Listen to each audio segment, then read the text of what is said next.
Warangal Secunderabad passenger is on platform number 4. Hi friends, ఈరోజు మనం హైదరాబాద్ నుంచి వరంగల్కు ట్రైన్లో బయలుదేరుతున్నాం. మన ప్రయాణం మొత్తం ఒక అద్భుతమైన చారిత్రక దేవాలయం కోసం. అదే మన 1000 స్తంభాల గుడి. ఈ ఆలయానికి ట్రైన్ ద్వారా ఎలా వెళ్ళాలి, టికెట్ కాస్ట్ ఎంత అవుతుంది, స్టేషన్ నుంచి ఆలయానికి ఎలా చేరుకోవాలి, మొత్తం బడ్జెట్ ఎంత అవుతుంది, ఇవన్నీ ఈ వీడియోలో స్టెప్ బై స్టెప్ చూపిస్తాను. రండి. ముందుగా మనం సికింద్రాబాద్ రైల్వే స్టేషన్ చేరుకున్నాం. ఇక్కడ మనం చూస్తున్నదే సికింద్రాబాద్ రైల్వే స్టేషన్. ఇది కన్స్ట్రక్షన్ నడుస్తుంది ఇప్పుడు. ముందుగా మనం వెళ్ళైతే టికెట్ తీసుకుందాం. మనకు సికింద్రాబాద్ నుంచి వరంగల్ పుష్పల్ మోమో ట్రైన్ నడుస్తుంది ప్రతిరోజు. దీని కాస్ట్ వచ్చేసి మనకు 35 రూపీస్. ఇక్కడ మనం చూస్తున్నది స్కై వాక్. సికింద్రాబాద్ రైల్వే స్టేషన్లో స్కై వాక్ వర్క్ నడుస్తుంది. ఇప్పుడైతే మన ట్రైన్ స్టార్ట్ అవుతుంది సికింద్రాబాద్ నుంచి. ఇప్పుడు టైం వచ్చేసి 9:42 అవుతుంది. మనకు సికింద్రాబాద్ నుంచి వరంగల్ జర్నీ టైం వచ్చేసి 3 అవర్స్ పడుతుంది. మనకు ఈ ట్రైన్ 14 స్టాపులు దాటి 15వ స్టాప్ వరంగల్కు చేరుకుంటుంది. ఈ ట్రైన్ మౌలాలి, చెర్లపల్లి, బీబీనగర్, గట్కేసర్, యాదాద్రి, భువనగిరి ఇలా స్టేషన్లు దాటుతూ చివరికి వరంగల్ చేరుకుంటుంది.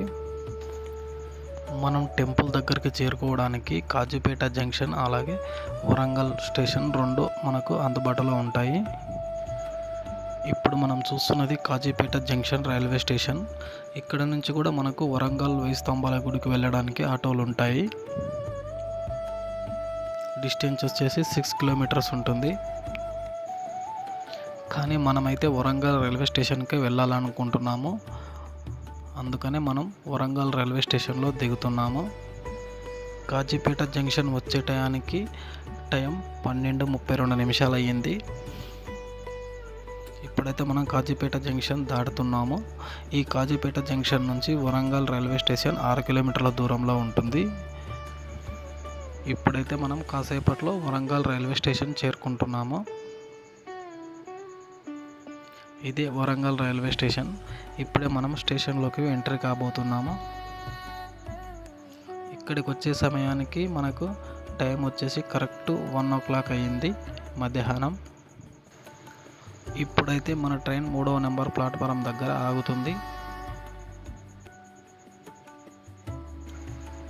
ఈ ట్రైన్కు ఇదే లాస్ట్ స్టాప్ కాబట్టి అందరు ఇక్కడే దిగుతున్నారు.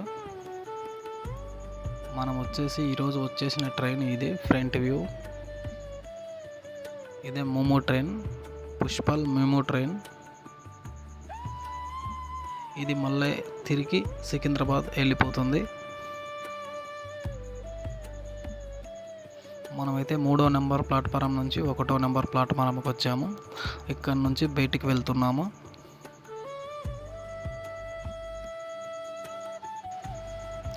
ఇది వరంగల్ బుకింగ్ కౌంటర్.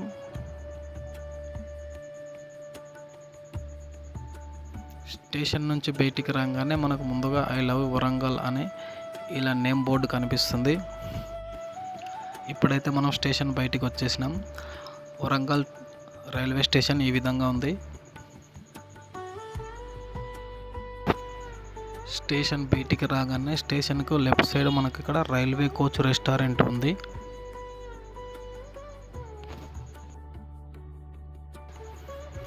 స్టేషన్ నుంచి మెయిన్ రోడ్కి రాగానే ఇక్కడ మనకు ఒక ఆర్చి, కాకతీయ ఆర్చి ఉంటుంది. దీని ముందే మనకు చాలా ఆటోలు ఉంటాయి టెంపుల్ దగ్గరికి వెళ్ళడానికి. ఇక్కడ నుంచి మనకు టెంపుల్ దగ్గరికి ఆటో ద్వారా వెళ్ళడానికి మనకు 30 రూపీస్ ఛార్జ్ చేస్తారు. జర్నీ టైం వచ్చేసి 10 minutes పడుతుంది. ఇప్పుడైతే మనం 1000 పిల్లర్ టెంపుల్ దగ్గరికి వచ్చేసాం. 1000 పిల్లర్ టెంపుల్ బయట వ్యూ ఈ విధంగా ఉంది. మనమైతే ఇప్పుడు టెంపుల్ లోపలికి వెళ్తున్నాం. టెంపుల్ లోపలికి వెళ్ళగానే ముందుగా మనకి ఇక్కడ గ్రీనరీతో ఏర్పాటు చేసిన గార్డెన్ చాలా బాగుంది. మనం టెంపుల్ దగ్గరికి రాగానే ఇక్కడ టెంపుల్ ముందు మనకు టెంపుల్ హిస్టరీకి సంబంధించిన నేమ్ బోర్డ్స్ ఉంటాయి. మేమైతే ఇక్కడ చెప్పులు వదిలేసి టెంపుల్ లోపలికి వెళ్తున్నాము. ఇదే మనం చూస్తున్న 1000 స్తంభాల గుడి. ఈ ఆలయం కాకతీయుల శిల్పకళకు ప్రతీకగా నిలిచింది. పేరు విన్నప్పుడే తెలిసిపోతుంది ఇది 1000 స్తంభాలతో నిర్మించిన గుడి అని. ఇప్పటికీ ఈ గుడిలో ఉండే ప్రతి రాయి, ప్రతి శిల్పం కళాకారుల వైభవానికి ప్రతీకగా నిలుస్తుంది.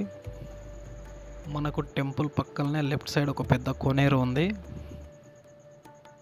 ఇక్కడ చూస్తున్నాం కదా, ఇదే మనం ఆ కోనేరు. ఒకప్పుడు గుడిలో పూజకు ఈ కోనేరులోని నీళ్ళనే ఉపయోగించేవారంట. ఇక్కడ 1000 స్తంభాల గుడి అంటే ఇలా మనం చూస్తున్నట్టుగా స్తంభాలన్నీ ఒకదానికొకటి జాయింట్ చేసి 1000 స్తంభాలతో ఈ గుడిని నిర్మించడం వల్ల దీనికి 1000 స్తంభాల గుడి అని పేరు వచ్చింది. ఇక్కడ కనిపిస్తున్న విధంగా ఒక స్తంభానికి ఇంకొక స్తంభానికి మధ్యలో ఖాళీ లేకుండా పూర్తిగా జాయింట్ చేసి నిర్మించడం జరిగింది. ఈ టెంపుల్లో మనకు మహాశివుడు, అలాగే బ్రహ్మదేవుడు, అలాగే విష్ణువు ముగ్గురు ఉంటారు. కానీ ప్రజెంట్గా అయితే ఓన్లీ శివలింగం ఒకటే ఉంది. మిగతా 2 టెంపుల్స్ క్లోజ్లో ఉన్నాయి. ఇక్కడ కనిపిస్తున్నది ఇది నాట్య మండపం. ఇది మెయిన్ టెంపుల్కి ఎదురుగా ఉంటుంది. ఇక్కడ కనిపిస్తున్న ఈ నందిని నూతనంగా నిర్మించడం జరిగింది. దీని ప్లేస్లో ఒక పాత నంది ఉంటుండే, అది కొంచెం విరిగిపోయి ఉంటుండే, అందుకని దాన్ని తీసేసి దీన్ని నిర్మించారు. ఇక్కడ మనకు కనిపిస్తున్న ఈ పాత నంది ఇంతకు ముందుకు అక్కడ ఉంటుండే. ఇక్కడ మనకు కనిపిస్తున్నదే మెయిన్ టెంపుల్. లోపలికి వెళ్ళడానికి దారి. టెంపుల్ లోపల కెమెరా నాట్ అలౌ ఉంది. ఇక్కడ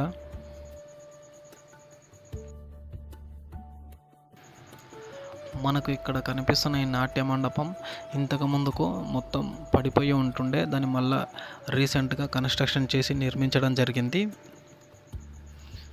నాట్య మండపం లోపల ఈ విధంగా ఉంటుంది.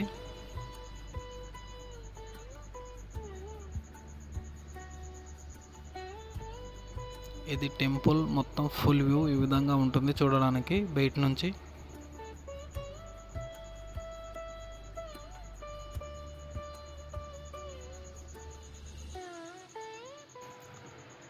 అలాగే టెంపుల్ మనకు లెఫ్ట్ సైడ్ ఒక పెద్ద రావి చెట్టు ఉంటుంది. ఆ రావి చెట్టు కింద మనకు ఆంజనేయ స్వామి విగ్రహం, అలాగే ఒక పెద్ద శివలింగం ఉంటుంది.